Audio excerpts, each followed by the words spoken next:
이 시간 우리에게 주시는 하나님의 말씀을 살펴보도록 하겠습니다. 오늘은 마가복음 15장 33절에서부터 39절입니다.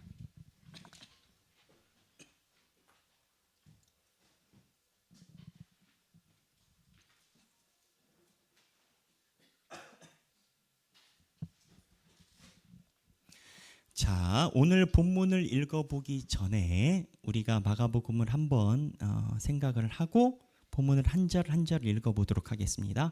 성경은 마태, 마가, 누가, 요한복음이 있죠. 근데 이제 마태, 마가, 누가, 요한복음이 왜 4개나 쓰여졌나? 사실은 창세기도 하나고요, 민수기도 하나고 여호수아도 하나잖아요. 근데 이 4개의 예수 그리스도에 대해서 4개의 성경이 존재하는 걸 그냥 우리 감으로 원래 4개인가 보다 이제 그렇게 생각할 수 있지만, 이 성경에서 이 4개의 예수 그리스도에 대해서 기술이 되어 있는 이유가 있습니다. 각 마태, 마가, 누가, 요한이 예수 그리스도를 기록한 방식, 예수님에 대해서 증언한 방식이 각자 관점이 다릅니다. 우리는 다 똑같아 보이는지 몰라도 성경을 하나하나 이렇게 떼서 보면은 관점이 다릅니다.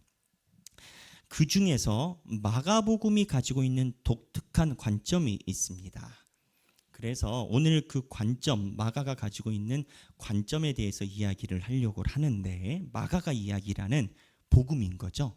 마가가 예수님에 대해서 이야기라는 마가만이 가지고 있는 관점인 거죠. 근데 오늘 본문에서 어떠한 것에 마가가 힘을 주어서 집중을 하고 있느냐라고 하면, 예수님이 십자가에서 못 박히셔서 이제 하늘의 나라로 별세하실 때, 그때 예수님께서 별세하실 때, 그때 예수님 옆에서 예수님께서 별세하시는 것을 지켜본 몇몇이 있습니다. 그 중에 특별한 사람이 하나가 있습니다. 그게 누구냐? 백부장이었습니다. 이 백부장은 첫째, 이방 사람입니다. 유대인이 아니에요. 둘째, 예수님을 그동안 만나본 적이 없어요. 그리고 셋째, 이 백부장은 군인이에요. 지난번에 설명드린 것처럼 백부장은 지금 우리나라 군대 갔다 오신 분들은 아시겠지만 편제로 따지면 중대장 정도 됩니다. 근데 이 중대장이, 백부장이 왜 여기 있냐? 아니, 사형이 집행이 되고 있으니까 초병을 서야 될 걸 아니에요. 그러니까는 군대 100명을 데리고 와서 다 초병을 쓰게 하고 민중들을 통제하는 이 통제선상의 리더로 백부장이 있는데, 백부장이 오늘 본문을 보면 이렇게 보다가 특이한 고백을 합니다. 그 고백이 아주 특이합니다. 그거를 집중해서 보겠습니다. 자, 먼저 한 절씩 읽을게요. 마가복음 15장 33절입니다. 다 함께 읽겠습니다. 제6시가 되매 온 땅에 어둠이 임하여 9시까지 계속하더니, 이게 포인트가 아니니까 넘어가겠습니다만 6시, 자 6시에 보면은 33절입니다. 6시, 제6시면은 우리나라로 따지면 낮 12시입니다. 9시면 낮 3시입니다. 그러니까는 낮 12시부터 3시까지 깜깜해졌대요. 특이하죠. 그 다음에 54절입니다. 아니 34절. 제9시에 예수께서 크게 소리 지르시되 엘리 엘리 라마 사박다니 하시니, 이를 번역하면 나의 하나님 나의 하나님 어찌하여 나를 버리셨나이까 하는 뜻이라. 자, 여기 보면 마가복음은 예수님이 이 땅에서 인간의 육체로 내뱉으신 마지막 말이 이겁니다. 나의 하나님 어찌하여 나를 버리셨나이까. 다른 복음서에는 나의 영혼을 주께 맡기나이다, 이런 멘트가 있곤 해요. 하지만 마가는 없어요. 마가는 없고, 마가는 이 멘트가 끝이에요. 근데 이게 또 특이해. 어찌하여 나의 하나님 나를 버리셨나이까. 다르게 보면 하나님을 향해 불평하는 것 같잖아요. 근데 마가는 이게 마지막 고백이야. 35절입니다. 곁에, 다 함께 읽겠습니다. 곁에 섰던 자 중 어떤 이들이 듣고 이르되 보라 엘리야를 부른다 하고, 그러니까는 곁에 있는 사람들이 옆에서 들은 거예요. 엘리 엘리 라마 사박다니를. 그래서 마가만 들은 게 아니다라는 첨언을 하는 거지, 이 말을 마지막으로 한 게 맞다라는 거지. 36절입니다. 다 함께 읽겠습니다. 한 사람이 달려가서 해면에 신포도주를 적시어 갈대에 꿰어 마시게 하고 이르되 가만두라, 엘리야가 와서 그를 내려주나 보자 하더라. 그러니까 엘리야 부른다 하니까는 그냥 보자라는 거죠. 37절이에요. 예수께서 큰 소리를 지르시고 숨지시니라. 자, 여기서 보면 예수님의 맨 마지막이 뭐였다? 어찌하여 나를 버리셨나이까. 마가복음은 이게 예수님이 인간의 육체로 가지고 계신 맨 마지막 멘트라는 거. 이거 잘 기억하세요. 38절입니다. 그 다음에 이에 성소 휘장이 위로부터 아래까지 찢어져 둘이 되니라. 자, 성소면은 밖이에요, 아니에요? 아니죠. 예수님은 성전 안에서 십자가에 달리셨어요? 골고다 언덕 야산에서 십자가에 달리셨어요? 야산이죠. 그렇다면 궁금한 질문점. 성소 휘장이 이때 위에서 아래까지 찢어져 둘이 된 거는 누가 봤을까? 밖에 있는 사람들이 봤을까? 밖에 있는데 성소 휘장이 어떻게 보여요? CCTV 있지 않나요? 그 당시에 CCTV가 어디 있어요? 그럼 무슨 얘기냐? 지금 마가가 예수님이 어찌하여 나를 버리셨나이까 할 때 성소 휘장이 그때 찢어진 사건을 붙인 거예요. 왜 붙였냐? 하고 싶은 말이 있는 거예요. 마가는 이 모든 사건, 예수님께서 별세하시는, 돌아가시고 부활승천하시는 이 사건에 굉장히 집중하여 말하고 싶은 바가 있는 거야, 마가는. 그리고 마가는 이거를 얘기를 해야 되는 건 거야. 사실은 마가 요한이 쓴 마가복음은 누가 진술한 걸 받았었다? 베드로. 그러니까 베드로의 진술을 기반으로 해서 마가 요한이 이 성경을 쓴 건 거예요. 그래서 말하고 싶은 바가 있는 건 거예요. 39절 읽겠습니다. 예수를 향하여 섰던 백부장이 그렇게 숨지심을 보고 이르되 이 사람은 진실로 하나님의 아들이었도다. 이 얘기를 하고 싶은 거예요. 백부장이 얘기를 하는데 뭐라고 얘기를 하느냐? 진실로 하나님의 아들이었도다라는 거예요. 그러면 우리의 질문, 백부장은 왜 이런 이야기를 했을까? 하나님의 아들이라고. 성전 휘장이 찢어져서 몰랐다니까요. 깜깜해서. 음모론자들에 의하면 이날 개기일식이 있었대요. 그래서 대낮에 깜깜해졌대. 참 그것도 머리 좋아. 갖다 붙이기는 좋아. 어쨌든 개기일식이 있어서 그런 음모론자들이 볼 때는 그런데, 그럼 백부장이 갑자기 하나님의 아들이라고 고백을 했어요. 근데 이게 마가가 이야기를 하고 싶은 특이한 부분이에요. 신앙의 자리예요.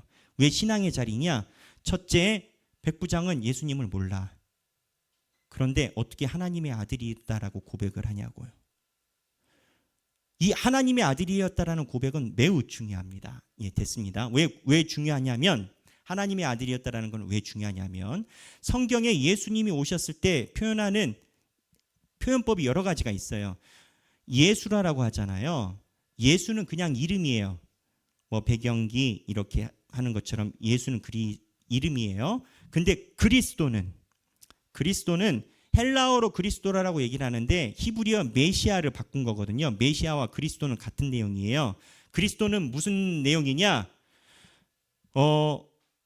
왕이나 제사장이나 선지자에게 하나님이 기름을 부으세요. 왕이나 제사장이나 선지자에게 하나님이 머리에 기름을 부으시면 그 사람이 하나님의 사람이 돼요. 그래서 그리스도라는 뜻, 메시아라는 뜻은 하나님이 예언자 중에, 선지자 중에 특별히 쓰신 사람이라는 개념을 메시아와 그리스도를 갖고 있어요. 제가 말하고 싶은 핵심의 방점은 사람이에요. 그러니까 그리스도와 메시아, 예수는 다 사람한테 붙이는 거고, 예수님이 아니어도 예수님 이전에 이런 이름을 붙였던 사람이 있고, 예수님 이후에도 이단들에게 이런 이름을 붙이기도 했어요.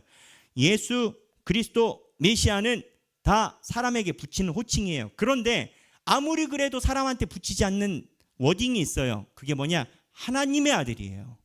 이거는 사람에게 얘기를 하는 게 아니라 신에게 이야기를 하는 거예요. 예수가 이 땅에서 살아서 걸어 다녔거든요. 어렸을 때 12살 때 성전에 가가지고 대제사장들과 성경에 대해서 논쟁을 하고 죽은 자를 살리고 오병이어를 행하고 사람이었거든요. 같이 다녔거든요. 그런데 이 사람에게 하나님의 아들이라고 이름을 부르는 것은 예수를 신으로 보는 특별한 관점이에요.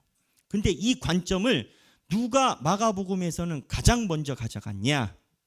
그러면 우리 생각에는 딱 떠오르는 사람이 있어요. 예수님의 12제자 중에 누구? 베드로. 그렇죠. 그런데 성경을 보면 하나님의 아들이시다라는 이 베드로의 고백은 마태에만 나와요. 마가, 누가, 요한에는 나오지 않아요. 그러면 베드로의 신앙 고백은 뭡니까? 베드로는 주는 그리스도 신이다만 나와요. 마태에만 그 밑에 살아계신 하나님의 아들이다라고 베드로의 멘트에 붙어 있고, 마가, 누가, 요한은 베드로가 이 하나님의 아들이다라는 이야기를 했다라는 기록이 없어요. 그러니까 제가 초두의 얘기를 하면 마가가 지금 오늘 이 장면에서 이야기를 하고 싶은 바가 명확하게 있는 거예요. 명확하게 있는 거예요. 그게 뭐냐? 하나님의 아들이라는 거예요. 그러면 예수님의 제자들이 하나님의 아들이다라고 얘기를 아무도 안 했고, 마가복음에 보면 인간 중에는 아무도 안 했어요. 근데 하나님의 아들이라는 소리는 우리 많이 들어봤거든. 성경에서 누가 얘기를 했는지 알아요? 귀신들이 귀신 들렸을 때, 예수님이 나타났을 때 당신은 하나님의 아들입니다라고 귀신이 예수님을 알아봤어. 그리고 예수님 본인이 하나님의 아들이라고 얘기를 하셨어. 하지만 사람 중에서 하나님의 아들이라고 이야기를 한 사람은 마가복음에 아무도 없었는데, 최초에 이 이야기를 한 등장한 사람이 있었는데 그게 특이하게 이방인 백부장인 건 거예요. 마가는 일부러 이거를 잡고 있는 거예요. 이 포인트에 신학계에 있는 논문과 두꺼운 책이 무지하게 많습니다. 너무 특별해서. 그러면 마가복음이 이야기라는 백부장이 하나님의 아들이라는 메시아도 아니에요. 기름 부은 자도 아니야. 급이 달라. 예수님 보고 신이래라고 이야기를 하는 이 포인트를 이야기를 하는 건 백부장은 어떻게 이 고백을 했느냐라는 거지. 여기에 마가복음이 이야기라는 중요한 포인트가 있어요. 신앙은 예수를 하나님의 아들이라고 믿는 데에 시작되는 거예요. 이슬람에 있는 사람들도 예수를 인정합니다. 그런데 이슬람에 있는 사람들은 예수를 많은 선지자 중에 하나로만 인정하지 부활 승천했다라고 인정하지 않아요. 무슨 얘기냐? 하나님의 아들로 예수를 인정하느냐 안 하느냐가 종교의 분기점이에요. 이단들, 신천지나 다른 여타 이단들도 예수의 존재를 인정합니다. 하지만 예수가 부활 승천했다라고 얘기를 하지 않아요. 예수를 신으로 보질 않아. 그러니까 여타 이단들이 예수를 인정한다 해서 같은 게 아니에요. 중요한 건 예수를 하나님의 아들로 보느냐가 중요한 건데, 백부장이 배우지도 않았잖아요. 예수님에 대해서. 예수님 따라다니지도 않았잖아. 근데 하나님의 아들이라고 백부장이 인정하고 보고 있는 게 너무 특이한 건 거지. 근데 이 백부장이 이거를 어떻게 했냐고요. 백부장이 어떻게 했냐고. 이 부분에 대해서 두 가지를 볼 수가 있어요. 첫 번째는 칼빈은 이 부분에 대해서 이렇게 얘기를 합니다. 믿음은 예수를 하나님의 아들로 믿고 받아들이는 건데, 그거는 하나님께서 조건 없이 선택함에 달렸다. 우리가 많은 이성과 경험과 지식과 나의 이성적인 판단으로 예수를 하나님의 아들로 본다라고 해서 되는 것이 아니라, 휘장이 위에서 갈라지듯이, 마가가 이 내용을 왜 썼냐? 예수 그리스도가 세례 받으실 때 하늘에서 비둘기 같은 게 내려왔다라고 했잖아요. 하늘에서 예수 그리스도를 만났다라고 하잖아요. 예수님이 별세하실 때 휘장이 갈라진 건 하늘에서부터 하나님의 계시가 뭐냐? 오늘 좀 어렵습니다만 잘 따라와 보세요. 네, 계시가 뭐냐? 계시는 하나님의 얼굴을 보여주는 게 계시입니다. 많은 사람들이 계시하면 미래를 점치는 걸 계시라고 생각하지만, 신앙생활의 계시는 내가 하나님의 얼굴을 더 보게 되는 겁니다. 여기 에어컨을 조금 틀어주시면 좋겠습니다. 네, 계시는 하나님의 얼굴을 보는 겁니다. 그러니까 백부장이 예수를 하나님의 아들이다라고 고백한 거는 예수를 하나님의 아들의 속성으로 보게 되고 계시로 알게 된 건데, 이 하나님의 아들로 알게 되고 계시로 알게 됐었던 그 비밀은 하나님께서 하늘에서부터 직접적으로 이 땅에 내려주셨기 때문에 가능했다라는 거예요. 이게 무엇을 이야기를 하느냐? 여러분, 우리가 가지고 있는 믿음은 우리 게 아니에요. 우리가 하나님께 예배드리는 것은 내 것이 아니에요. 하나님이 하늘에서 믿음이라는 걸 나에게 주셨기 때문에 가능한 거예요. 하나님의 아들 예수 그리스도를 바라보는 것은 내가 가지고 있는 인지 능력과 이성과 깨달음과 암과 내가 확인함으로 되는 게 아니에요. 어떤 사람들이 얘기를 해요. 내가 그거를 100% 확인하면 예수를 믿겠다라고 얘기를 해요. 자기 믿음의 근거를 100% 확인할 수 있는 신념에도요, 제일 무식한 거예요. 왜 제일 무식하다라고 얘기를 하느냐? 여러분, 인간이 사물을 파악하는 인지 능력이 얼마나 뛰어나다라고 확신하십니까? 인간은 자기가 만나는 오감 외에는 파악할 수가 없습니다. 여러분, 달 가보셨어요? 음모론자들이 지금도 아폴로 우주선이 달에 착륙하지 않았다라고 주장해요. 그런데 우리는 역사적으로 달이 아폴로 우주선이 착륙했다라고 얘기를 해요. 믿음의 영역이 돼버렸어요. 무슨 얘기냐? 인간은 자기가 사물을 다 파악할 수 있다라고 생각하지만 우주가 얼마나 광활하고 우주의 세계에서 이 인간의 지구를 보면 흙먼지도 되지 않는데 인간이 알량한 뇌에 있는 피질과 뇌과학으로 가지고 있는 피질과 심장과 혈류의 흐름으로 인해서 오감으로 인해서 사물의 진 여부를 파악하겠다? 제일 무식한 소리. 내가 인간이라는 한계를 전혀 인정하지 않는 거예요. 그러니까 무슨 얘기냐? 믿음은 내가 가지고 있는 의지와 오감과 판단력으로 형성되지 않아요. 하나님께서 백부장에게 하나님의 아들이라고 고백하게 한 건 칼빈도 바르트도 어거스틴도 어느 누구 할 것 없이 한국 교회가 아니라 전 세계 기독교 역사에서 유명한 교부들, 신학자들은 다 전적인 하나님의 계시에 의한 신앙 고백이다라고 봐요. 여러분이 신앙을 갖고 있는 게 여러분 것이 아니다라는 거예요. 하나님이 여러분들에게 씨앗을 뿌려놨다라는 거예요. 사는 게 힘들어요? 교회가 어려워요? 한 10년 교회 안 와보세요. 10년 짧다고요? 그래요. 한 30년 가봅시다. 나중에 하나님의 교회에 대한 감각이 사라지나? 안 사라져요. 우리가 예배드릴 수 있는 건 하나님께서 우리에게 믿음의 씨앗을 우리에게 주셨기 때문에 그 씨가 살아있기 때문에 우리가 예배를 드릴 수 있는 거예요. 다만 차이는 뭐냐? 우리는 밭이에요. 하나님께서 예수 그리스도께서 밭 비유하셨잖아요. 30배, 60배, 100배. 그 씨앗이 온전히 싹트고 싹트지 않고는 밭에 따라 달라요. 하나님이 주신 씨앗이 잘못이 아니라 내 밭이 달라. 마가는 그러다 잃어버리기도 한다라고 하죠. 하지만 우리가 하나님을 믿는 이 능력은 전적인 하나님의 계시임을 이야기를 하고, 이 백부장이 예수 그리스도를 하나님의 아들로 이야기를 한 것은 하나님께서 보여주신 계시라고 얘기를 해요. 아무도 주님께서 허락하지 않으면 예배 자리에 나올 수 없어요.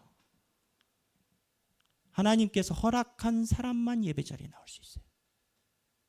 말씀을 아무리 봐도 하나님께서 열어주지 않으시면 아는 것만 계속 읽지 모르는 것은 계속 지나가요. 성경 읽어보시죠. 저도 성경 읽어요. 하나님께서 허락해 주셔야 이해가 돼요. 머리로 아는 것 말고, 머리로 알기도 어렵지만 가슴에 와닿는 건 더 어려워요. 하나님이 허락해야 열려요. 성경도 그래요. 그래서 백부장이 이렇게 하나님을 만난 사건을 우리 신앙에 견주어 보면 하나님께서 우리를 선택하신 사건이라는 거예요. 근데 하나님의 아들이라고 이분이 특이한 고백을 했단 말이에요. 마가복음은 이게 매우 중요해요. 왜 중요하냐? 마가복음 1장 1절 띄워봐 주세요. 다 함께 읽겠습니다. 시작. 하나님의 아들 예수 그리스도의 복음의 시작이라. 예수 그리스도에 대한 앞에 미사오구가 뭡니까? 하나님의 아들. 마가복음은 하나님의 아들을 두고 우리말로 편지에 박아놓고 시작합니다. 근데 백부장이 유일하게 사람 중에서 하나님의 아들을 오늘 고백한 겁니다. 마가복음은 하나님의 아들을 박아놓고 시작해요. 하나님께서 계시로 백부장에게 마음을 주신 건 이해가 쉬워요. 그런데 그 다음 두 번째 질문이 가요. 좋아요. 하나님이 계시를 주셔서 막 백부장이 하나님의 은혜에 휘감아졌어요. 근데 이 백부장이 계시를 받은 것이 이 상황에서 어떻게 현실화가 되냐고. 철학은 알겠어요. 신학은 알겠어요. 근데 현실에서 이 인과 과정이 어떻게 되냐고. 결론부터 얘기를 드리면 하나님의 계시의 쉬운 표현으로 특징이 있어요. 사물을 보는 눈이 달라져요. 우리가 잘 알듯이 누구에겐 망하는 길이지만 하나님의 계시를 받고 믿음을 받은 자는 고난과 환난이고 하나님께서 함께 가시는 축복된 십자가의 길이에요. 십자가는 똑같아요. 그런데 고생하는 건 똑같아. 근데 하나님의 계시를 받은 믿음을 가진 자는 우리의 삶에 일어나는 상황을 해석하고 말을 내뱉는 워딩이 달라져요. 내 생각이 어디 가 있는지는 내가 내뱉는 말을 확인하시면 돼. 내 생각이 사안을 어떻게 분석하는지는 내가 내뱉는 말을 내가 점검하면 돼요. 그게 내가 사안을 보고 있는 나의 계시의 관점이에요. 그러면 이 하나님의 아들이라고 얘기를 한 백부장이 이야기한 계시의 관점에서 백부장은 예수 그리스도를 향해서 하나님이 계시로 바꿔진 걸로 무슨 일이 역학관계가 일어났나? 정리를 해서 쉽게 얘기를 하면 예수 그리스도가 십자가에서 달려 돌아가시는 것이 특이한 걸 알게 됩니다. 그리고 백부장이 예수님이 십자가에서 달려 돌아가시는 특이함 중에서 하나님을 봅니다. 관찰력이 하나님의 시각으로 백부장이 늘어난 거예요. 그러니까 백부장은 한 게 없어요. 십자가에 달렸어요. 교육을 받았어요. 공부를 했어요. 뭐 우리처럼 제자 교육을 했어요. 그냥 하나님이 주신 계시로 백부장은 예수님이 돌아가신 걸 관찰했을 뿐이야. 근데 하나님의 아들이란 말이 나왔어. 근데 이 관찰할 때 뭘 관찰했냐고. 예수님이 다른 죄수들과 달라요. 죽을 때 현상이 달라. 어떤 현상이 달랐냐? 죽을 때 십자가를 피하지 않아. 대면해. 고통의 끝자락에 가. 아니, 목사님 묶여 있으니까 다 어차피 죽을 수밖에 없죠 라고 생각하죠. 십자가형 틀에 달리면 보통 사람이 죽는데 일반적으로 2주가 걸린대요. 십자가형은요 사실은 탈수로 인한 폐압박 형벌이에요. 그리고 중동 지역에 낮에 47도가 넘어가는 고온 속에서 2주간 인간이 말 그대로 말라 죽는 거예요. 그래서 십자가 형틀에 대해서 고증의 기록을 보면 십자가 형틀에 달린 사람들이 보통 별세하는데 2주 내외가 걸려요. 탈수해서. 그럼 탈수되면 어떻게 되냐? 매달려 있잖아요. 손을 매달려 있잖아요. 탈수되면은 인간의 조직의 활성화가 떨어지잖아요. 그러면 이 갈비뼈가 폐를 눌러서 달려있는 상태에서 폐 호흡곤란으로 죽어요. 기록은 그래요. 그 시간이 오래 걸린다고. 그러니까 처참한 형벌인 건 거예요.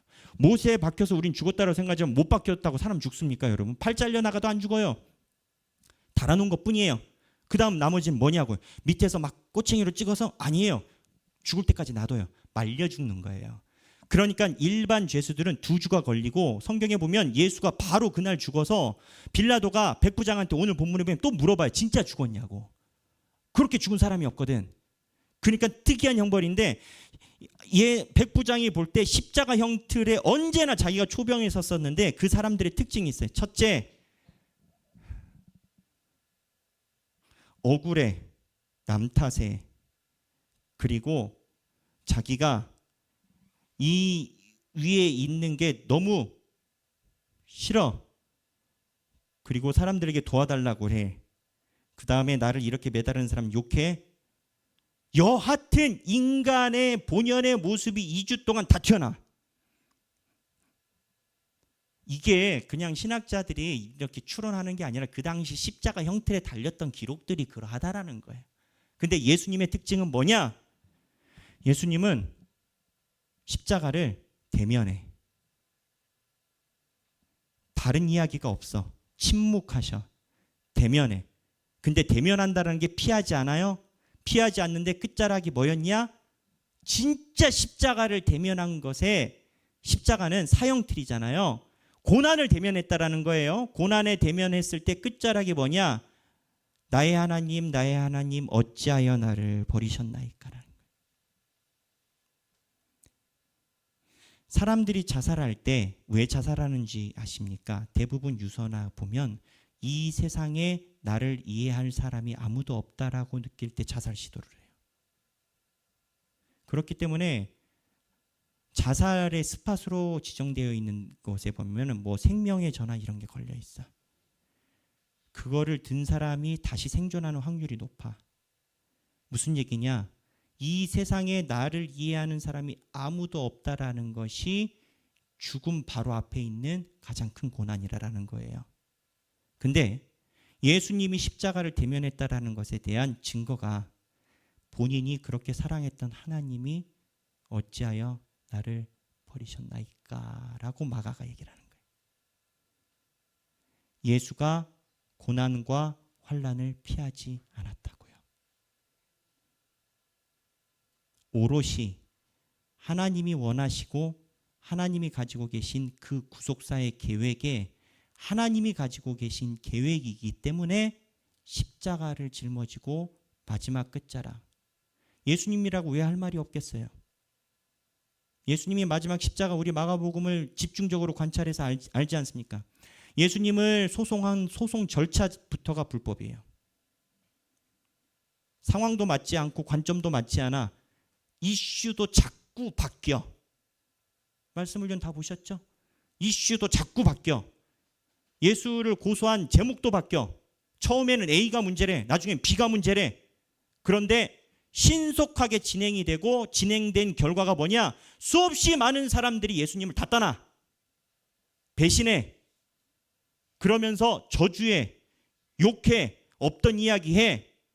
가장 이 땅에서 예수를 인정하는 사람이 아무도 없는 게 불과 일주일 사이에 쫙 일어나. 예수님이 할 말 없었겠냐고. 십자가에서 옆에 있는 여성 몇 분, 막달라 마리아나 마리아, 나 같으면 화딱 지나가지고 막달라 마리아야 적어라. 나를 배신한 베드로, 네 어찌 되는지 내 끝까지 볼 것이다.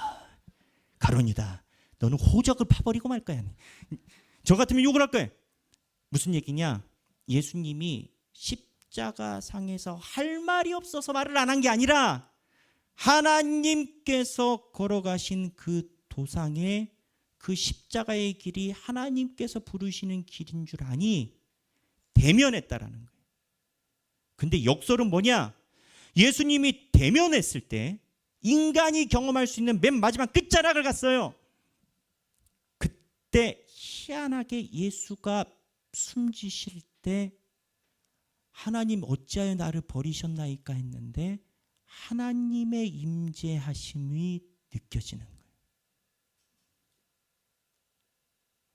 예수가 인간으로서 당할 수 있는 모든 배신을 포함한 모든 것을 느꼈을 때, 대면했을 때, 피하지 않았을 때 하나님의 얼굴이 드러남을 백부장이 황홀경에 경험하지 않고는 하나님의 아들이라는 얘기가 나올 수 없다가 공통된 2000년 역사에 수없이 많은 신학자들의 동의예요.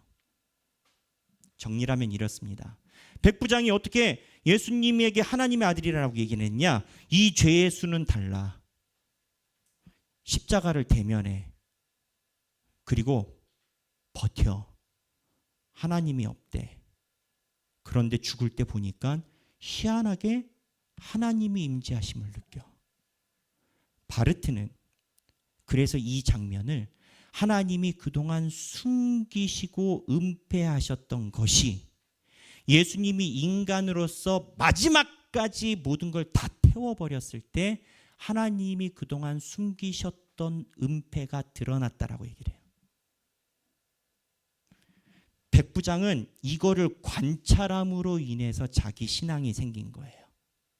근데 이 얘기가 우리에게 하는 얘기가 있어요. 우리도 우리 안에 있는 나의 신앙의 여정을 관찰해야 돼. 아까 얘기를 했잖아요. 하나님이 뿌려주신 믿음이 있고 내가 그 믿음에 바치다고. 내 신앙의 여정이 있어. 나는 하나님께서 예수 그리스도처럼 하나님의 미리 떨어져 땅에서 죽어 많은 열매를 이루는 것처럼 하나님의 길을 갈 때 십자가 각자 담당해야 되는 일들이 있어. 그런데 언제나 죽어야 될 때 안 죽어. 피해, 도망가, 뒤돌아서 같이 군중에 합류해. 나는 그러지 않다고, 마음은 그러지 않다고 내가 내뱉는 말을 정리를 해보면 나와. 무슨 얘기냐? 이 본문은 내가 나를 관찰하라는 본문이에요. 내가 하나님께서 나에게 각자 삶의 자리에서 고난 중에 주셨던 자리에 피하지 않고 대면하여 하나님께서 살아나시게, 내가 죽어야 하나님의 영광이 나타나지, 내가 죽어야 하나님의 은폐됐던 얼굴이 나타나지, 그 길을 내가 가고 있냐를 물어보는 거예요. 왜 이 얘기를 하느냐? 내가 나를 관찰했을 때, 내가 죽고 하나님의 얼굴이 드러날 때 우리도 하나님의 아들이구나라는 고백을 마가복음처럼 할 수 있다는 거예요. 신앙은 내 안에 내가 죽고 하나님의 얼굴이 드러남을 내가 나를 관찰할 때 신앙이 생긴다라는 거예요. 남을 관찰하는 게 아니고, 매 눈으로 남이 어떻게 하는가 맨날 독수리 눈처럼 쳐다보라는 얘기가 아니고, 내가 정말 하나님이 주신 십자가에서 짊어지고 피하지 않고 대면하여 그거를 내가 어찌하여 나를 버리셨나이까 라는 그 순간을 마다하지 않고 살아갔느냐라는 거예요. 제가 90년대 학번입니다. 대학교. 그때 우리나라에 제가 자주 얘기를 했습니다만 큰 위기가 있었습니다. IMF. 우리나라 100대 기업을 리스트를 딱 쓰고, 영화에도 많이 나오죠. 어디 무너졌다더라. 어디 무너졌다. 어디 무너졌다. 어디. 그때 제 기억에 유명한 대기업 하나가 저는 아직도 안 잊어버려요. 탱크주의 어디? 대우. 자동차도 만들었죠. 르망 아십니까? 탱크주의 대우. IMF 때 넘어갔어요. 그때 난리였습니다. 학교만 가면 제 동기들 친구들의 절반은, 정말 절반입니다, 아버지가 거의 퇴직을 했어요. 등록금 마련할 게 없어서 다 길거리 나가서 알바를 했고, 군대가 그때의 표현으로 창군 일에 순번을 받아서 가는, 돈이 없으니까 군대 가서 어떻게든 군대 창군 일에 지원자가 가장 많은 그런 시기였어요. 무슨 얘기냐? IMF 때 어렵다라고 모두 다 하나님께서 각 삶의 자리에 던져놓으신 십자가를 지고 주님께 왔냐라는 거예요. 계시는 관점을 바꾸는 거라고 했어요.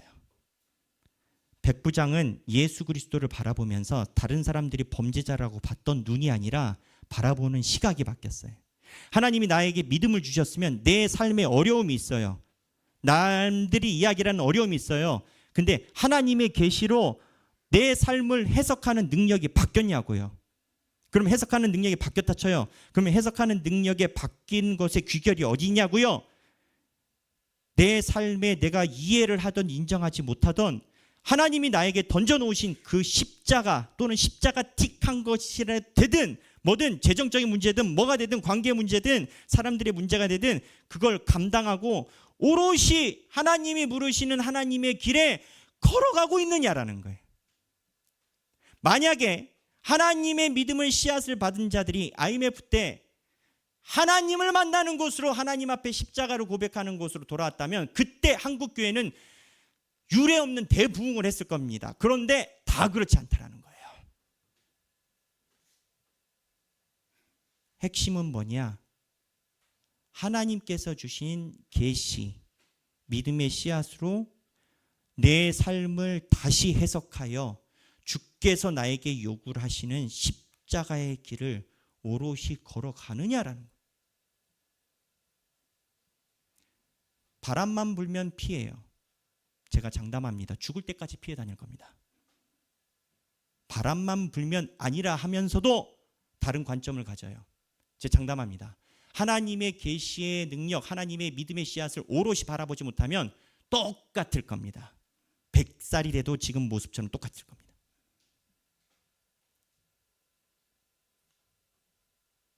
신앙은 전적인 하나님의 선물이에요. 문제는 뭐냐?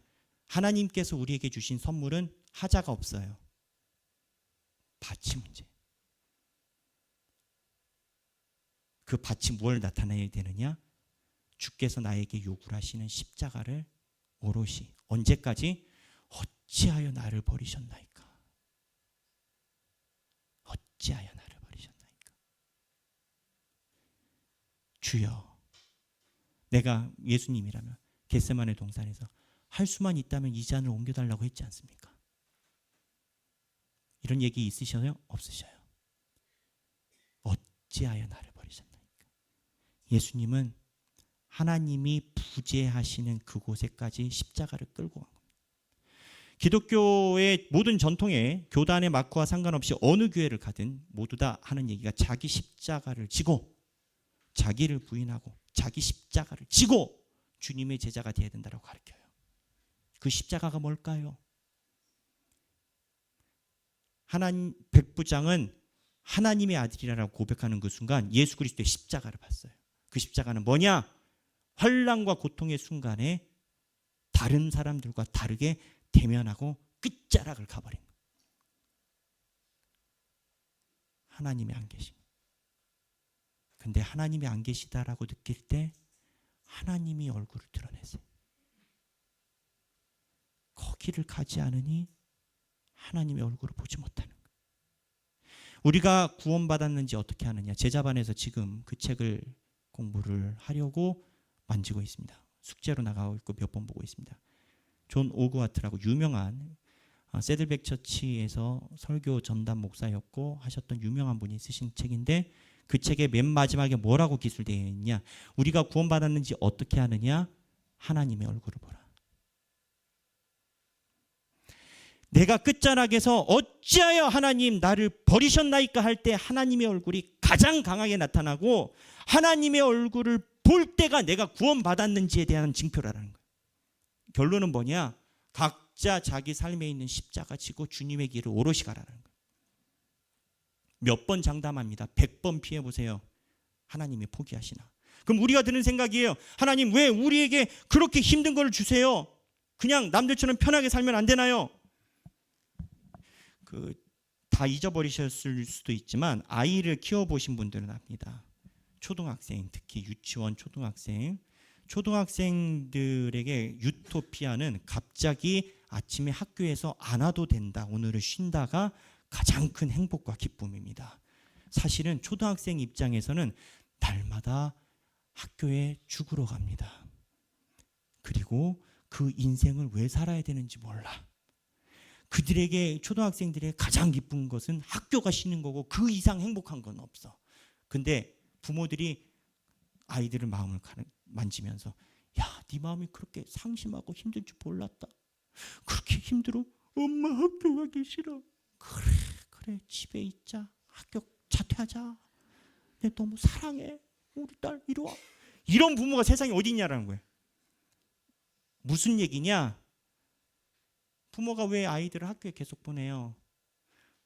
아이들이 학교에서 온전한 수업을 하고 사회에 진출했을 때, 그러지 못했을 때와 너무나 많은 차이와 너무나 많은 노력에 대한 대가가 달라지니까 아이들이 싫어도 학교를 어떻게든 보내는 거 아니겠어요? 살아보니 그렇다라는 거예요. 하나님 왜 십자가를 우리한테 주세요? 내가 너 사랑하니까. 너 싫다고 학교 자퇴시켜야 되겠니? 너무 힘들어요. 너희들 100 살아봤자 100년이야. 그래 100 넘어가도 그래 많이 해서 110살 해줄게. 인류가 몇 년인데? 태양계가 45억 년인데. 너희가 그거를 통과하고 나에게 왔을 때 나는 너희에게 주고 싶은 게 있어. 뭐냐? 빛나는 면류관을 주고 싶어. 너희가 지금 살아가는 게 전부인 것 같니? 지나간 어제를 한 톨도 너희는 잡을 수 없고 다가올 미래를 한 톨도 경험할 수 없잖아. 너희는 오늘만 살잖아. 그런데 너희가 보고 있는 오늘만 그렇게 중요하니? 내가 너를 얼마나 사랑해서 이렇게 좋은 학교를 보냈는데, 영재 학교를 보내고 특수한 학교를 보냈는데 거기 입학시킨 게 그렇게 억울하니? 그러면은 그 하나님의 마음을 알면, 내가 여기 힘든 것만 보다가 하나님의 마음을 알면 견뎌져요. 이게 믿음의 자리. 백부장이 하나님의 아들이라고 하는 고백이 마가복음에서 이야기를 하려고 했던 진술과 첫 번째 등장 중요하다라고 얘기를 했습니다. 근데 하나님의 아들이라고 고백한 백부장이 관찰한 예수는 뭐였냐? 십자가를 마다하지 않았던 거예요. 그리고 십자가를 마다하지 않을 때 주님의 얼굴이 드러난 걸 본 겁니다. 우리도 삶에 우리가 우리를 볼 때 하나님께서 요구를 하시는 십자가가 있어요. 그 십자가는 지워지지 않습니다. 10년 후에도 20년 후에도 30년 후에도 또 나타납니다. 왜? 하나님이 사랑하시니까. 자기 십자가를 지고 나에게 오기를 원하니까. 근데 내가 그 십자가를 당면할 때 정말 하나님 어디 계십니까? 나 너무 힘들어요 할 때 역설적으로 하나님의 얼굴이 내 삶 속에, 내 안에 하나님의 얼굴이 드러남을 알게 된다라는 비밀인 겁니다.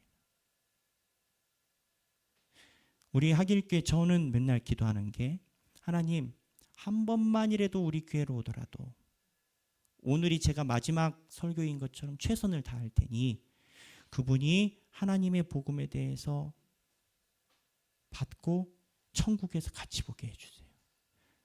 학교가 있다면 우리 하길교회 문을 여는 사람은 아무도 떨어지지 않게 해주세요. 저는 그 기도해요. 만약에 제 능력이 그게 소진한다면 차라리 저를 불러주세요. 여기 계신 모든 분들이 하나님의 얼굴을 보고 하나님의 구원 속에 살아가시는 주님의 귀한 자녀가 되시길 주님의 이름으로 축복합니다. 찬양하겠습니다. 갈보리산 위에 십자가 섰으니 주가 고난을 당한 표라. 최후 승리를 얻기까지 주의 십자가 사랑하리. 빛난 면류관 받기까지 험한 십자가 붙들겠네. 우리 삶에서 일어나는 하나님을 바라봐야 되는 그 현장에 다들 놓여 있을 것입니다. 인간은 미흡하기 때문입니다.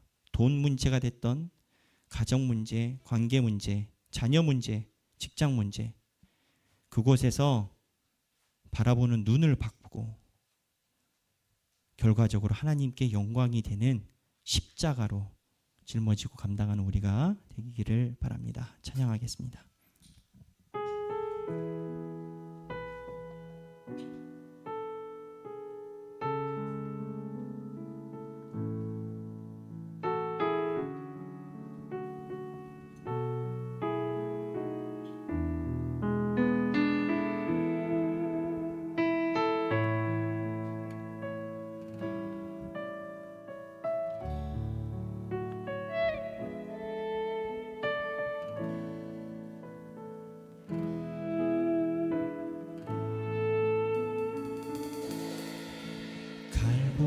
갈보리산 위에 십자가 섰으니 주가 고난을 당한 표라. 험한 십자가를 내가 사랑하니 주가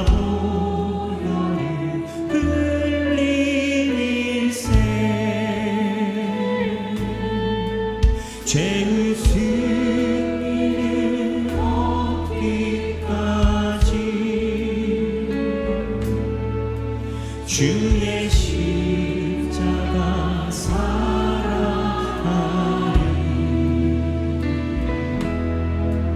빛난 면류관 받기까지 험한 십자가 붙들겠네.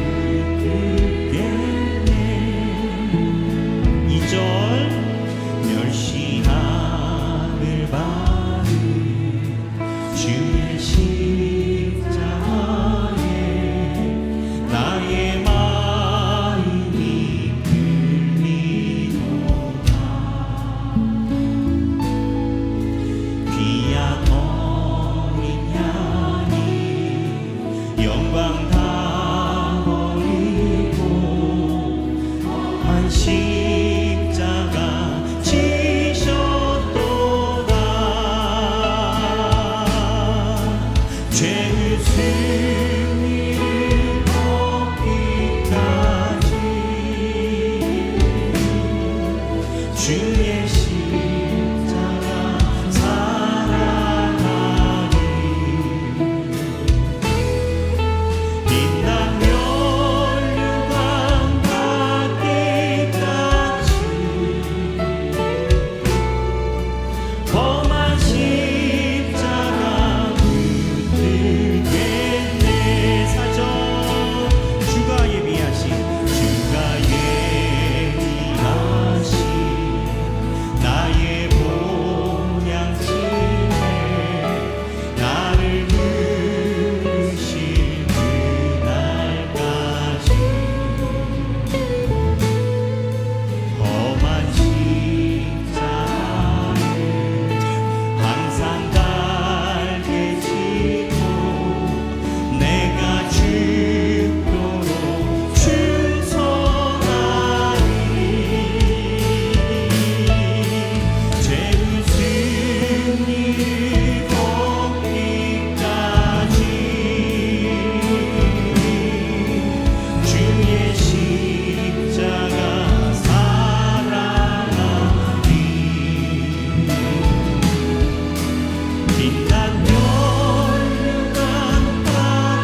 우리가 이 자리에 모여 하나님께 기도합니다. 우리도 우리 삶에 드리워진 하나님이 부재하신 것 같은 그러한 삶의 자리가 있습니다. 하나님, 때로는 우리 욕심 때문에 내가 하고 싶은 것 때문에 안 돼서 안타까워서 또는 잘 이루어지지 않아서 그런가 싶기도 합니다. 그런데 하나님께서는 내 삶의 자리에 있는 그 모든 것도 눈을 받고 하나님의 나라를 위해 바라보기를 요구하십니다. 신앙생활 외에도 내 삶의 자리에서 내가 짐을 지고 있는 것들이 과연 귀결이 하나님을 바라보는데 다 갔는지요? IMF가 왔을 때 삶에 대한 해석이 다 하나님께 갔는지요? 백부장이 예수 그리스도의 죽음을 보고 일반적인 사형수가 죽는 것뿐인데 수없이 많은 사형수를 봤는데 일반적인 사형수의 죽음을 보고 백부장이 하나님의 아들이다 라고 고백한 것을 우리가 기억하게 하여 주옵소서. 내 삶에 일어나는 모든 것 주의 손에 있고 피하지 않고 대면하여 주님의 얼굴이 드러나는 여정이 되길 소망합니다. 그 길에 우리 성도들을 이끌어 주시고 사용하여 주옵소서. 이제는 우리 주 예수 그리스도의 은혜와 하나님 아버지의 극진하신 사랑과 성령님의 감동감화 교통하심이 내 삶에 일어나는 하나님께서 나에게 부여하신 십자가를 피하지 않고 대면하여 하나님께서 바라보시는 그 길을 오롯이 서가 하나님의 얼굴이 드러나는 인생이 되기를 소망하는 사랑하는 모든 주님의 백성들 머리 위에 지금으로부터 영원토록 함께 계시길 성부와 성자와 성령의 이름으로 간절히 축원하옵나이다.